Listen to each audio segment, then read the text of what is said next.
this pod is actually going to be about more of how we look at it as, okay, what's our strategy? What business or mental set you got to be at. Obviously, leverage is a big deal with business. Big deal is we'll look at, I think, developing the mindset first. Exactly. Looking at, okay, then what's the strategy? And looking at kind of, okay, how do you approach it, or the rule of 10. So, obviously, let's start with mindset. I had it. I lost it with my bullshit heading in life. Finally got it back. Finally got clarity. The big thing with that one, at least on my end of it, is you don't need to be cocky about it, but you got to be confident in yourself to where you can block. I call it blinders. You put the blinders on. You say, you know what? This is my goals and dreams. You know, fuck it. I'm going to go after it. Love my parents to death. That's not my goal and dream for them. You know, it's their dreams are different. So friends, good friends, bad friends, whatever, you got to block the bullshit out and just put your blinders on and go forward. So obviously everyone knows my goals are, you know, getting a farm again. You know, I have a Dodge Challenger that's on my list, a 3/4 ton Duramax diesel, Chevy GMC, whatever it is, or as you farm kids say, Dirty Max. Obviously kids, family, boats, you know, they're fun toys and all that stuff, but in order to achieve it, you gotta develop something. You gotta make that jump, and then you gotta have that business mindset. So I'm gonna let Jim kind of explain his mindset of how it approaching it. It's not a ruthless mindset, guys. You gotta be people friendly with it. You know, you can't, but you almost have to have like an edge, saying it's almost like fuck you, I'm gonna go do it type. Exactly. But yeah, that's the route I'm going to be looking at it. So let him explain his end of it. Well, yes, back to the part about it with starting more or less with I call it the focus, the determination, and the mindset. Well, along with that, I'm not 100% organized in my ideas yet coming right off, but you have to have discipline. Discipline no matter what.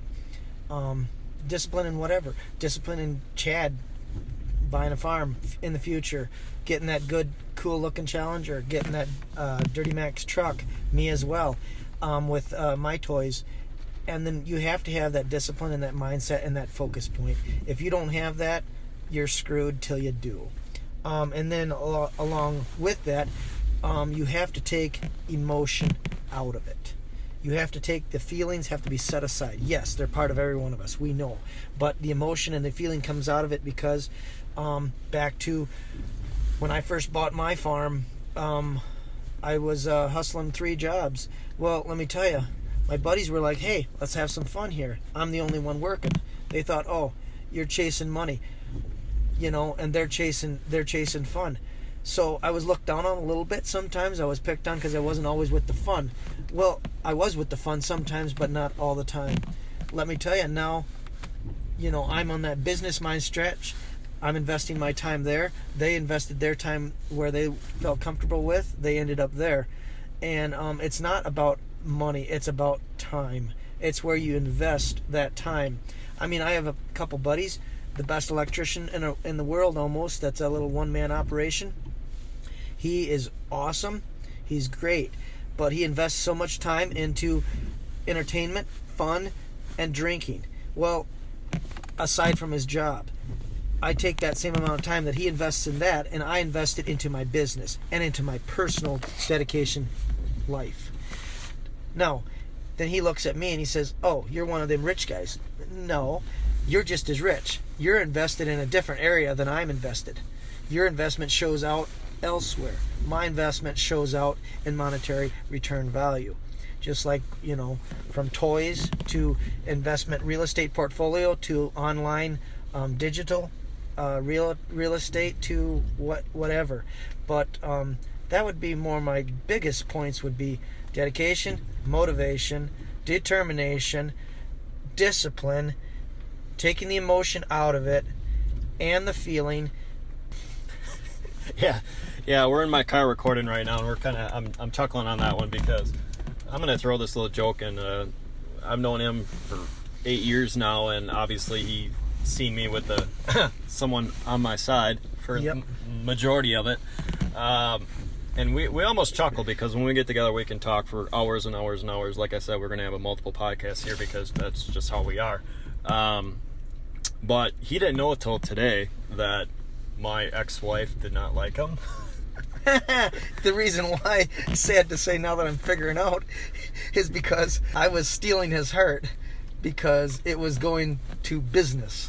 Yeah, and the best way I'm going to explain it this way, guys and girls, if you have to be on the same page. Bring her on board. Win her. Win her over. Let me tell you, if, turning a leaf, and just win her over because this is for you and all. Now, understand, women and men are made up totally different. That's something that somebody upstairs figured out. We didn't figure that out. And, men do their time and their challenges and their efforts and their determinations different than women. We understand, we respect that. But we need to bring them on board.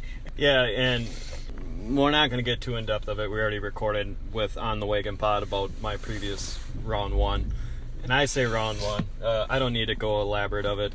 People understand once you do one round, you've been divorced and you move on. But the thing about it is, especially with couples, husbands, wives, and whatever, both sides. You can have an ambitious wife and the husband can be on the wrong page, or vice versa. You can have an ambitious husband and the wife can be on the wrong page. The biggest thing is whoever's the lead of the family, one is a conqueror and one takes the other duties. And I'm not going to go old school here, but if that one leader, guy or girl, gets in a rut and stops conquering because that other person's holding them back, you're going to be in a big mess mentally and physically, because no matter what you're going to do, that person's going to hold you back, guy or girl. So that's the biggest thing where I say on the same page. Like, you have a girlfriend, or vice versa, you have a boyfriend. If your train's going down the road, they have to be in the passenger seat going down the road. Correct. Yeah, just main thing is, guys that are getting married, girls that are getting married, it's called support. Correct. Not so much financial support. They have to be supporting your journey. Mental, emotional, physical, determination. Yeah, and the biggest thing is, like I said, the mentality of it. So now you got all the bullshit out of the way. The nice way of saying it. You get someone on your team. You get your business mind ready. Okay, what do I need to do? All right, so I'm ready to start a business, or I'm ready to pursue down this route. What do I do? Okay, so what are your goals? Like I said, I want a farm, car, whatever. My goals are different, and Jim's. It's just how it is. Write them down. You physically need to write them down. I'm a little bit different. I lack focus a lot of times. My best way of doing it is I have my 1-year goals. I have my long-term goals. My goals are literally pinned up to my bedroom door. So when I wake up in the morning, I walk out that door, they're to the right-hand side of it. No matter what, they're always in your face. You already know what you're chasing after. What's your process? That too. I actually sometimes have them in a little notepad on my phone in one of the notes columns. I'll put them in sticky notes on my door of my office.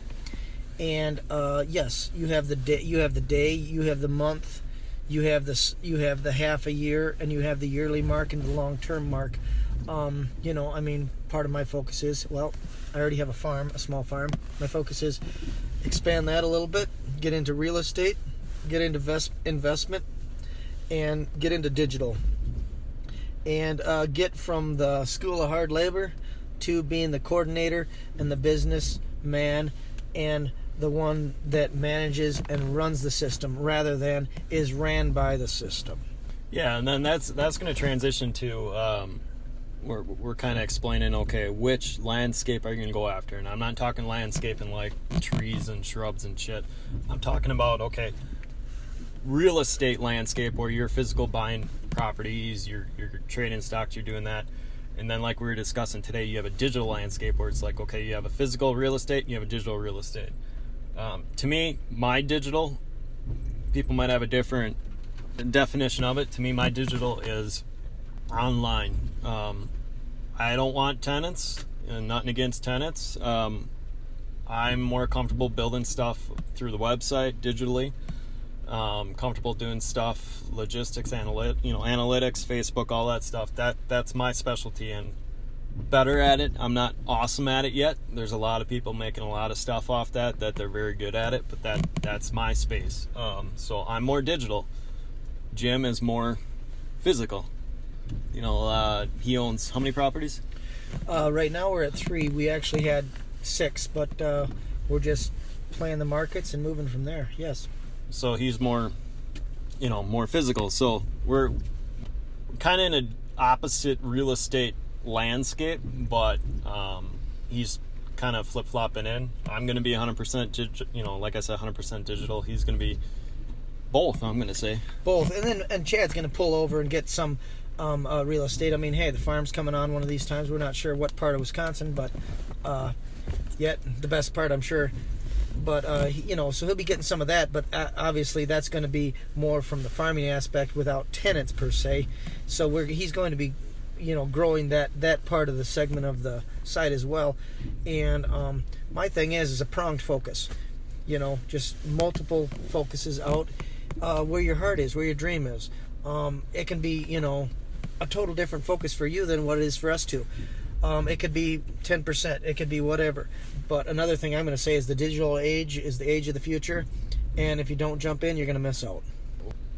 It's the beautiful thing about doing digital real estate or digital content like what we're doing now is, we're sitting in my Nissan Rogue, sitting in a county park, actually recording on phone through the app Anchor. So, I do have my computer, I do have my microphone, but hey, leverage stuff you have in your hand. That's the best way of saying it. Exactly. Part 1 here, the biggest thing is there's a lot of content, a lot of information, a lot of stuff in this pod. Obviously, we can keep going. The biggest thing, it's a game of Monopoly, people. So like the mindset, you have to play the game, and you have to be offensive and defensive on, okay, what's the strategy? Where are you going to go with it? How are you going to do it? Mindset, leverage, our strategy, all that stuff. It literally starts with making that decision and jumping, writing your goals down, and then what direction you're going to go. Break it down to what I want to do, who I want to run after, and kind of break it down from there. So, like I said, guys, this is part 1. This is going to be mindset. We're going to go into part 2, part 3 of these. Next one, you think, what do you want to do, leverage?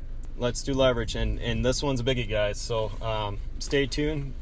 Click on iTunes, download this episode, give us a rating on the rating tool on up above, down below, wherever it is on your Apple set, and we'll go from there. So